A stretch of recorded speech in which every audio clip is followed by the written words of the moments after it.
Good afternoon. My name is Akshay Mohan Jha. Today we are going to study chapter number 4, Vipin Chaudhary's Lapse of Memory. We studied this chapter yesterday and today is the second session for this. This is from main book of English Literature of Class 8. Now children, as you remember, yesterday we studied about how there was an interaction between Vipin Chaudhary and Parimal Ghosh. Now, the very initial stage of the chapter says, जो शुरू में chapter में कहा गया है कि कभी कभी मनुष्य जो है अगर वो कोई चीज़ भूल जाता है, कभी उसको याद नहीं आता है पिछली बातें, तो वो कभी कभी बहुत परेशानी वाली जगह पे पहुंच जाता है। उसी तरह इस कहानी में क्या है कि ये जो है विपिन चौधरी वो शायद कोई बात भूल गए हैं और वहीं से उनकी परेशानी शुरू होती है। विपिन बाबू जो हैं वो कालीचरण की दुकान पे गए हैं न्यू मार्केट में, वहाँ कुछ किताब खरीदने के लिए, और उनकी जो पसंदीदा किताब है वो है क्राइम बुक्स मीन्स जो गुनाह पे लिखा गया हो, गोस्ट की स्टोरीज़, थ्रिलर्स, मर्डर मिस्ट्री, ये सब इनकी किताबें थी।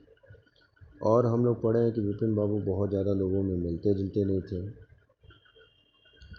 और बहुत अकेले में रहते थे। वो तो अक्सर मंडे को जाते और वहाँ से कुछ किताब खरीद के लाते कालीचरण की दुकान से। उसी दौरान उनको लगा कि कोई उनको देख रहा है, और जब विपिन बाबू ने उससे पूछा कि क्या मैं आपको जानता हूँ, क्या हम लोग मिले इससे पहले, तो उस पर ये जो आदमी है वो आश्चर्यचकित हो गया, कहता है हाँ मैं तो आपसे मिला हूँ, और अपना नाम परिमल घोष बताया। बोला 1958 में 1958 यानी 1958 में कि वो उनसे परिमल घोष जो है विपिन बाबू से रांची में मिले थे और वहाँ काफ़ी दिन तक ये दोनों एक दूसरे से मिलते रहे। लेकिन विपिन बाबू को ये याद नहीं आ रहा था कि रांची वो गए कब। उन्होंने बहुत बार प्रयास किया रांची जाने का, लेकिन वो कभी गए नहीं थे। और ये परिमल घोष जो है वो उनको बताता है कि नहीं, आप तो रांची गए थे। बस यही बात है, यहीं तक हम लोग पढ़े थे। Today we are going to start here after. Now mister Dinesh Mukherjee, you stayed in a bungalow. तो परिमल घोष कहता है, कांट यू रिकॉल एनीथिंग, क्या आपको याद नहीं आ रहा है कोई भी बात कि क्या हुआ था।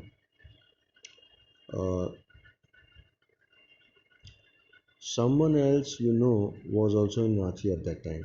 वो कहते हैं कि उस दौरान जब आप रांची में थे तो एक और आदमी वहाँ पे रांची में थे उस समय, मिस्टर दिनेश मुखर्जी। और you stayed in a bungalow, और आप एक बंगला में ठहरे थे। You said you don't like hotel food and would prefer to have your meals cooked by a बावर्ची।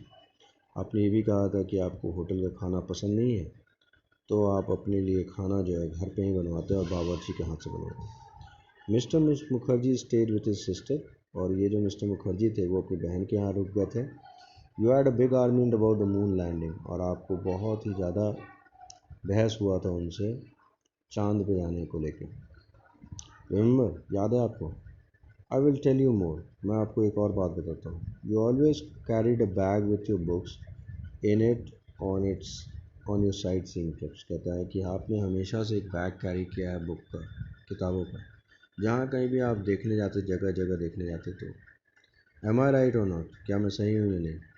विपिन बाबू स्पोक पोइटली, विपिन बाबू चुपके से बोले। His I still on the books, और उनकी आंखें अभी भी बुक्स पर टिकी हुई थी। Which month in 1958 are you talking about? कहते हैं कि कौन सा महीने की बात कर रहे हो? 1958 की। तो वो आदमी बोलता है, द मैन सेड अक्टूबर का महीना। तो विपिन बाबू बोलते हैं, no sir, I spend Puja in 58 with a friend in Kanpur. बोला कि नहीं, 58 के अक्टूबर के महीने में मैं कानपुर में था। You are making a mistake, आप कोई गलती कर रहे हैं। गुड डे, बहुत अच्छा दिन हो आपका। But the man didn't go not did he stop talking. लेकिन वो आदमी वहाँ से गया नहीं और ना ही उन्होंने बात करना छोड़ा उनसे। Very strange. One evening I had T with you. वो कहता है बड़ा अजीब है, एक शाम मैंने आपके यहाँ चाय पिया with you in a veranda of your bungalow. आप जिस बंगलो में ठहरे हुए थे उसके वेरांडा पे। You spoke about your family, आपने अपने परिवार के बारे में बात बताई। You said you had no children, आपने ये भी बताया कि आपकी कोई बच्चे नहीं हैं। That you had lost your wife 10 years ago, और आपने अपनी पत्नी को खो दिया 10 साल पहले। Your only brother had died insane, और आपका एक ही भाई था, वो भी पागल होकर मर गया। Which is why you don't want to visit the mental hospital in Ranchi. तो यही कारण है कि आप मेंटल हॉस्पिटल रांची जाना नहीं चाहते।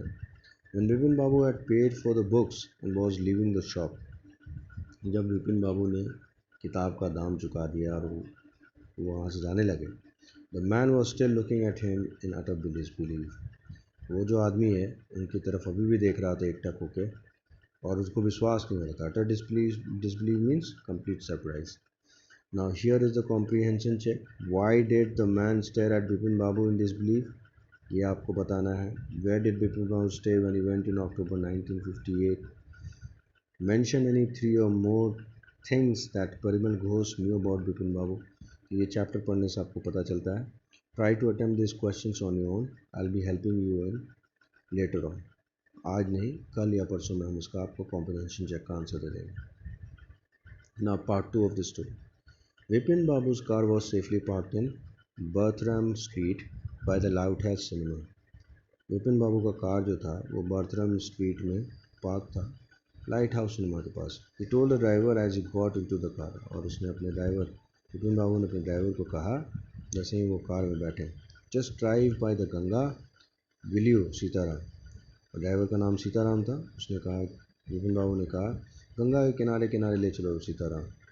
Driving up the Strand road, जब सुनसान रास्ते पर वो चल रहे थे, Vipin Babu regretted having paid so much attention to the intruder. Vipin Babu को लगा कि उन्होंने इस जो घुसपैठिया था, इंट्रूडर मीन समबडी हु, जो आपके ज़िंदगी में ज़बरदस्ती घुसपैठ कर गया। Vipin Babu regretted having paid so much attention to the intruder. Vipin Babu सोचते हैं कि उन्होंने बहुत आवश्यकता से अधिक ही उस इंट्रूडर की तरफ ध्यान दिया। He had never been to Ranchi, और उन्होंने सोचा कि भाई वो रांची तो कभी गए ही नहीं। नो क्वेश्चन अबाउट इट, कहता है कोई सवाल ही नहीं पैदा होता है। इट वॉज इनकन्सीवेबल, और ये बात बिल्कुल उनको हजम नहीं हो रही थी, that he should forget such an incident which took place only 6 or 7 years ago। और उनको ये बात एकदम हजम नहीं हो रहा था, या इस चीज़ को वो समझ नहीं पा रहे थे कि कैसे वो 6 या 7 साल पहले की बात कैसे भूल सकते हैं। He had an excellent memory, उनको ये भी था कि उनका मेमोरी जो था वो एकदम एक्सेप्शनल था। Unless Vipin babus had reel, अगर विपिन बाबू का दिमाग कंफ्यूज ना हो तो उनके पास एक अच्छा हेल्दी मेमोरी था। आज के लिए बस इतना ही। Thank you. Study the chapter on your own, find the words, and if you have difficulty in your vocabulary, please look help from the dictionary. I'll be working on the vocabulary at the end of the chapter. Thank you. Have a nice day. Bye.